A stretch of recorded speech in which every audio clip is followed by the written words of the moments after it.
Pemirsa masih di IDX Against Closing dan kami juga masih menggunakan Anda untuk bisa berpartisipasi di WhatsApp interaktif seperti yang tertera di layar televisi Anda nantinya. Dan sebelum kita lanjutkan perbincangan, kita akan coba lihat terlebih dahulu 4 saham pilihan yang direkomendasikan dan mungkin saja bisa menjadi referensi, namun lagi-lagi keputusan investasi tetap ada di tangan pemirsa IDX Channel.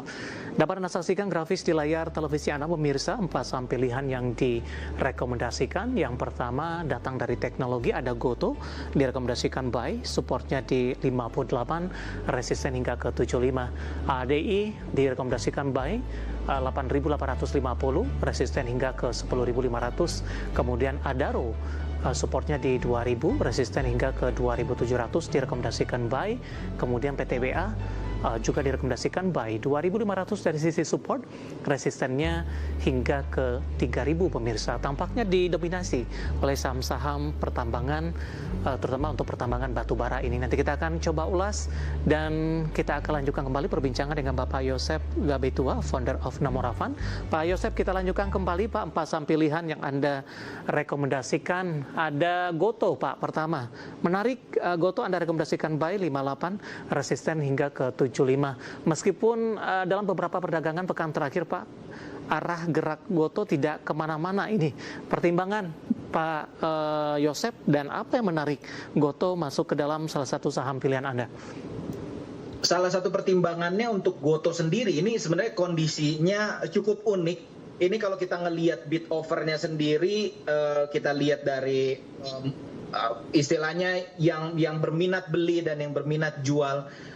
Itu umumnya kondisi yang normal itu adalah orang-orang yang mau jual itu cenderung lebih banyak jemur barang ketimbang yang mau nawar beli nih.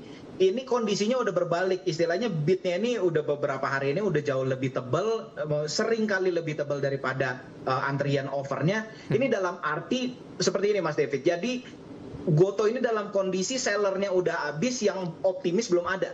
Oke. Kayak gitu. Jadi ini sellernya nih udah menipis di beberapa waktu terakhir. Waktu MSCI calls juga dia hampir nggak bergerak kemana-mana. Jadi gempurannya udah sangat berkurang, tapi yang optimis belum ada. Jadi istilahnya kalau misalnya ada satu sentimen positif untuk Goto, ini lebih mudah untuk bisa bergerak naik untuk saham Goto sendiri. That's why untuk rekomendasi sahamnya yang pertama yang menurut saya menarik itu adalah Goto. Meskipun kita belum lihat bahwa ada cerita yang menarik yang akhirnya membuat saham Goto bisa terapresiasi. Masih minim katalis begitu ya Pak ya? Yes, masih minim katalis untuk saham Goto. Baik, dengan posisi penutupan Rp61 ditutup di zona hijau. Buy di level berapa Pak? Kalau menurut saya untuk Goto di level sekarang itu udah cukup oke di level 61. Saya pribadi ini di beberapa hari terakhir juga nambahin terus. Jadi di level 58 sampai 61 itu menurut saya level yang oke lah untuk entry. Target price tadi di 58 sampai 61. 61 ya penutupan hari ini. Target sih saya optimisnya di 75 lah.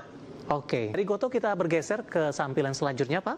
Ada ADI, Adaro, dan PTBA ini. Sebelum kita ulas dari sisi ADI, Adaro, dan PTBA Pak, bagaimana Anda melihat dari sisi sektornya? Data terakhir, harga komoditas batubara ini mengalami kenaikan yang cukup cepat juga dan sudah menyentuh level tertinggi paling tidak dalam setahun terakhir Pak, di 112-an kalau tidak salah ini.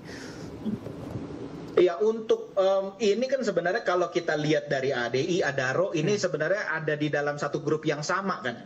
Untuk ADI sendiri itu salah satu pemegang sahamnya tuh Alamtri, Adaro. Kayak gitu, ini kalau nggak salah sekitar 15% waktu mereka berusaha divestasi ternyata nggak semuanya keserap. That's why Adaro masih hold saham ADI sekitar 15%-an. Sebenarnya untuk sektornya, ini salah satu sektor yang menarik untuk sekarang. Ini kan sebenarnya tujuan dari RKAB 2026, pembatasan soal pembatasan produksi untuk batu bara sendiri itu kan mau dipangkas. Cuman ada satu faktor yang menarik bahwa untuk perusahaan-perusahaan yang memang pegang kontrak DMO-nya tinggi, istilahnya mereka untuk kebutuhan dalam negerinya itu tinggi, itu mereka nggak mengalami pemangkasan. Jadi istilahnya mereka itu bisa memonetize kenaikan harga saham batu bara, tapi mereka nggak ikut pangkas volume mereka. Ini kan salah satu daya tawar yang yang menarik kan buat mereka. That's why saham saya di AADI, Adaro dan PTBA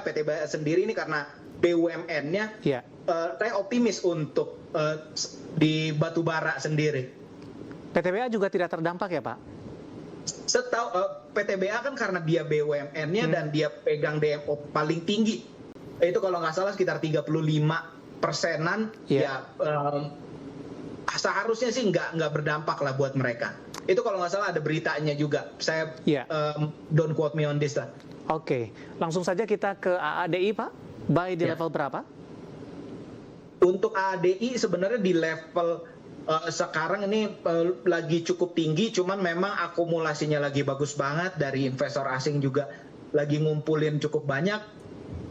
Di level 9.100, ini kan habis breakout ya, 9.100 sampai 9.200 itu level yang cukup oke lah untuk kita entry, karena ini harganya lagi bergerak, lagi running. Kita coba manfaatin momentumnya juga, tapi tetap harus hati-hati juga.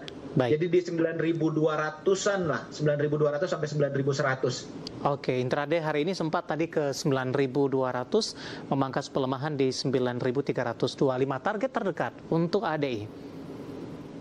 Untuk ADI target terdekatnya 10.000 lah, seharusnya ngelihat dari momentumnya seperti ini, 10.000 ini angka yang achievable, yang bisa dicapai. Baik, dari ADI kita bergeser ke Adaro Pak, ditutup flat hari ini di 2.300. Di sepanjang pekan ini di perdagangan kemarin, Adaro juga sempat mengalami kenaikan yang cukup signifikan. Iya, untuk Adaro sendiri ini sebenarnya juga masih terus diakumulasi juga. Ini cukup bagus. Target terdekatnya sendiri ini sebenarnya kita bertahap aja di 2.500 dulu. Dan habis itu ke 2.700 lah, itu karena ada resisten juga di situ. Jadi sebenarnya untuk Adaro sendiri ini kan kalau kita ngelihat dari yield-nya juga, ini beberapa waktu terakhir di yield tahun 2025 juga itu gede banget. Jadi sebenarnya mereka belum bisa dikatakan lepas sepenuhnya dari bisnis batubara. Ini dividennya juga masih banyak disumbangkan dari ADI-nya sendiri kan, bisnis batubaranya mereka.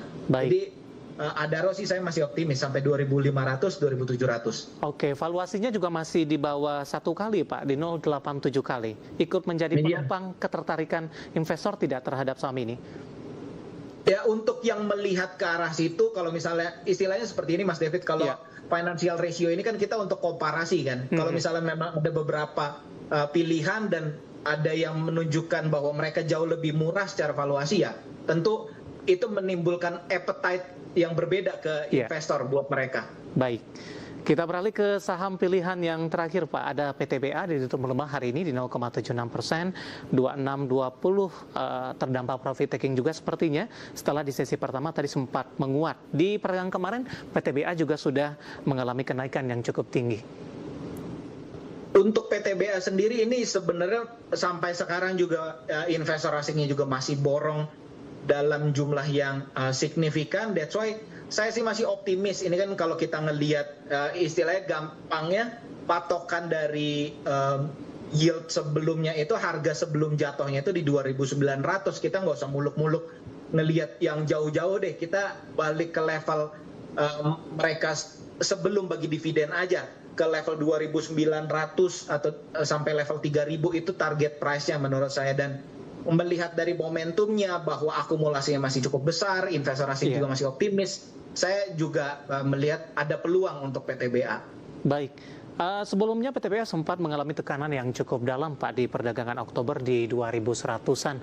Bagaimana Anda melihat pembalikan arah yang dilakukan oleh PTBA yang hari ini sudah sampai menembus di atas level 2.600-an, Pak Yosep?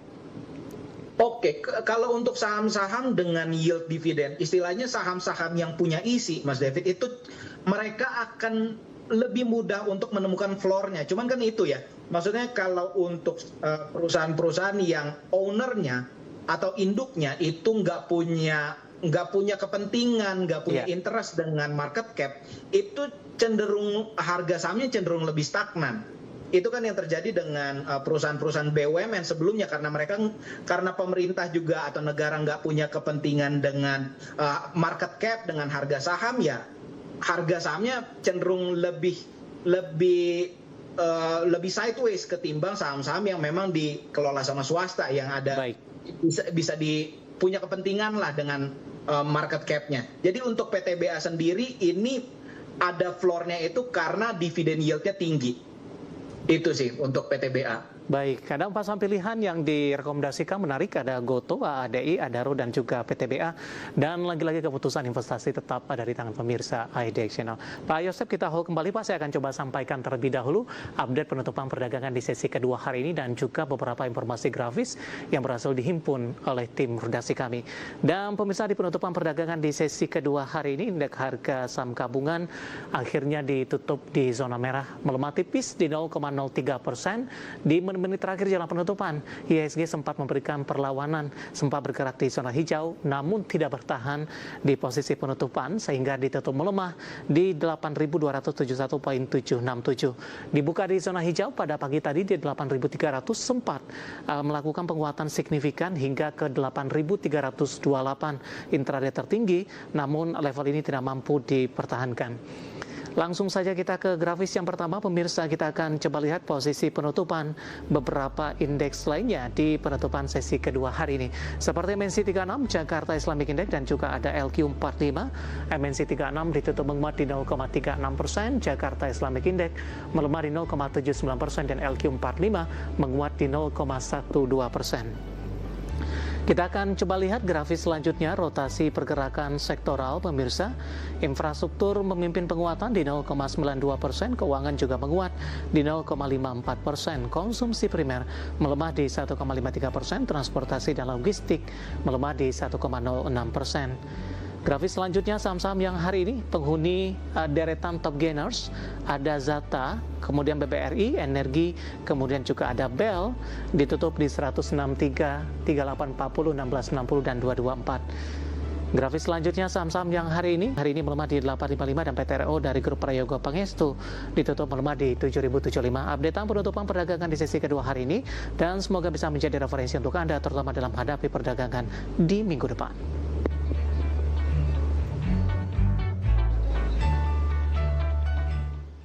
Kita akan jeda kembali dan tetap di tempat Anda. Setelah ini kita akan coba ulas beberapa pertanyaan masuk di WhatsApp interaktif. Kami akan segera kembali.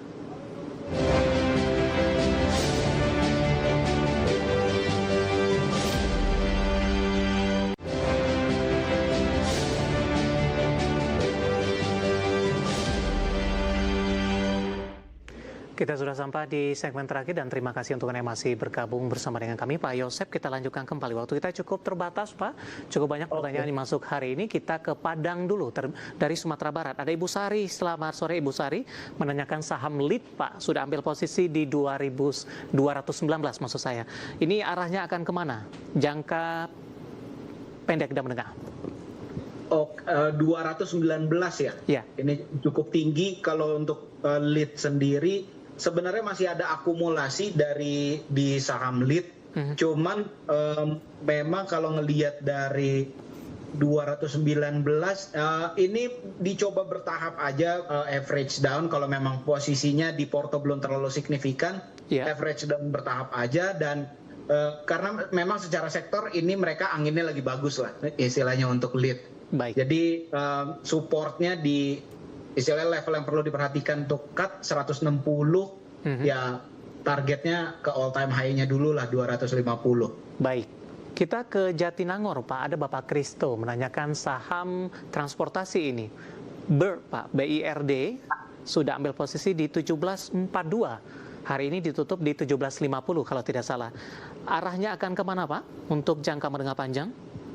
Untuk BIRD sendiri ini menarik juga. Sebenarnya beberapa waktu terakhir ini akumulasinya juga bagus, harga sahamnya sideways. Menarik ini untuk saham BIRD. Ini terima kasih juga nih saya jadi dapat watchlist juga nih. Kalau melihat dari secara cepat dari transaksinya memang akumulasinya bagus. Saya melihat kondisi seperti ini saya cukup optimis di supportnya mungkin di 1.700 ya ini level yang bisa diperhatikan untuk cut. Dan target price-nya kalau ngelihat kondisi sekarang sih di 1800 ya 1800 1900 lah. Baik. Kemudian ada Bapak Jason Yohan dari Jakarta menanyakan Inet Pak, pekan depan arahnya akan kemana? Untuk Inet ini juga sebenarnya ini sangat volatil lah di beberapa waktu terakhir untuk saham ini. Distribusinya cukup besar nih di short week ini, distribusinya besar, jadi saya belum melihat bahwa momen ini waktu yang baik untuk kita bisa kalau misalnya kita udah punya barang untuk average down, atau misalnya kalau kita baru mau masuk, kayaknya belum sekarang deh, mungkin tunggu beberapa waktu terakhir sampai sekitar level 350-an karena memang masih distribusi. That's why saya belum berani bilang bahwa ini posisi yang bagus. Sampai sekarang masih menjadi saham dengan volume transaksi tertinggi. Ini tentu banyak yang berkepentingan dengan saham ini. Ini paling laris lah belakangan ini. Ini kalau kita ngelihat dari transaksinya sebenarnya saya pribadi ngelihat dari distribusinya masih besar. Saya pribadi lebih baik tunggunya apa yang ditunggu ya, kita melihat akumulasinya mulai terjadi, terus kita juga melihat bahwa mulai ada sinyal investor asingnya juga mulai masuk lagi. Itu menurut saya yang perlu ditunggu untuk saham bumi. Kalau sekarang untuk day trade masih oke lah, karena ini volume transaksinya paling besar. Cuman untuk jangka menengah panjang saya belum melihat ada katalis yang bisa menguatkan. Baik. Kita kembali ke Jakarta, Pak. Ada Bapak Pendi menanyakan saham Elsa. Bagaimana prospeknya? Hari ini berbalik arah, ditutup di level 800, Pak Yosef? Untuk saham, Elsa. Elsa, ya. Nusa, ya, oke. Ya. Untuk Elsa sendiri, udah punya posisi? Belum? Saya akan coba cek lagi, Pak, untuk Elsa. Belum, Pak. Kalau udah punya posisi sebenarnya hold aja ya ini.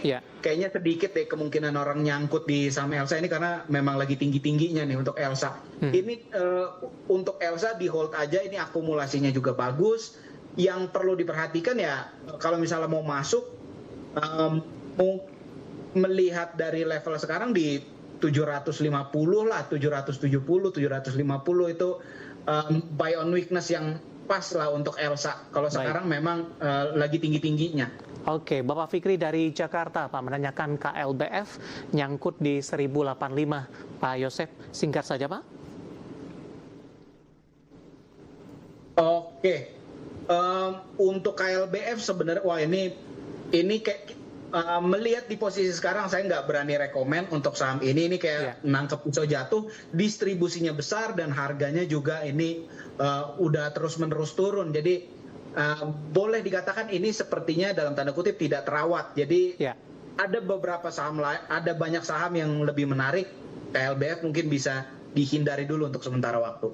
Baik, selanjutnya menanyakan BRIS, Pak. Harga average-nya di 230. Pertanyaan datang dari Nugroho Imam Saputra, tidak menyebutkan lokasi. 2.300 untuk BRIS.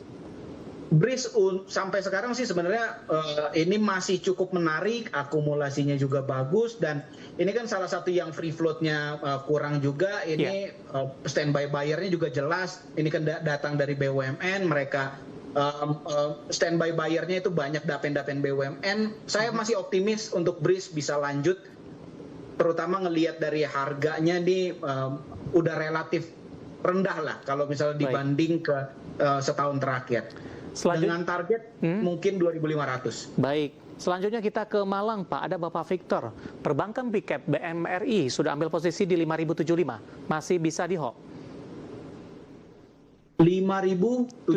Oke, Pak, BMRI di posisi sekarang ini kalau nggak salah satu-satunya yang diborong sama investor asing di periode short week untuk big banks ya. Untuk big banks ini salah satu-satunya big banks yang masih diborong asing di pekan ini. Jadi saya optimis untuk BMRI masih bisa lanjut rally untuk Bank Mandiri. Baik, analisis untuk BMRI Bapak Victor yang ada di Malang dan tampaknya sekaligus mengakhiri kebersamaan kita untuk kali ini. Sebenarnya masih ada beberapa pertanyaan, tapi kami mohon maaf silakan bergabung bersama kami kembali di waktu dan perdagangan sama di perdagangan di minggu depan. Dan lagi-lagi keputusan investasi tetap ada di tangan pemirsa IDX Channel. Pak Yosep, terima kasih juga sudah bergabung. Sehat selalu Pak, sampai ketemu kembali. Thank you Mas David, sehat selalu. Bapak Yosep Gabetua, founder of Namora Fund. Dan pemirsa jangan lupa saksikan program Prime Market Halal yang akan tayang pada pukul 20 waktu Indonesia Barat. Karena urusan masa depan harus terdepan. Aku investor saham, saya David San Oval pamit undur diri. Sampai berjumpa kembali.